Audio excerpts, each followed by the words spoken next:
Hello，我係彩盒包裝嘅 Natalie，我加入咗 BNI 3年啦。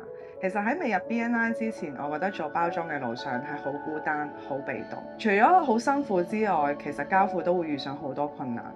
我記得有一次，我接到一個外國嘅客戶，佢揾我想做全套包裝配套，除咗盒之外，就係有紙袋啦、宣傳單張啦、貼紙等等。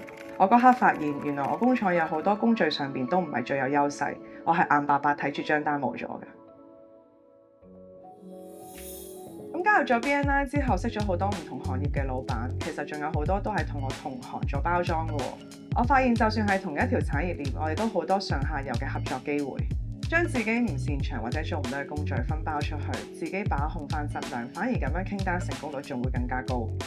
但其實真正令到我生意爆發式增長嘅秘密武器，就係我喺 BNI 識嘅一班合作夥伴。我通過每一次嘅長期努力溝通，我喺內聯網揾到好多潛在嘅客戶，我都會參加好多 BNI 國際年會，有住 BNI 嘅基礎做信任，傾得落就好有合作機會。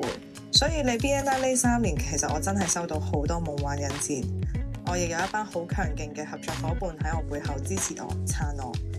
我平時會主動去了解每一個會員佢哋需要啲咩引薦，有合適嘅資源我會第一時間去介紹俾佢哋。見佢哋傾成單生意，我會好開心。我覺得做生意一定要目光長遠，學識資源整合。老闆最重要嘅工作係每日喺外邊揾客戶、揾資源，而喺 BNI 唔單止去拓展客戶，仲可以揾到靠譜嘅供應商。所以 BNI 唔係一個普通嘅社交圈子，而係真正可以幫到生意人拓展人脈同打通國際網絡嘅生意系統。所以我真係好多謝 BNI。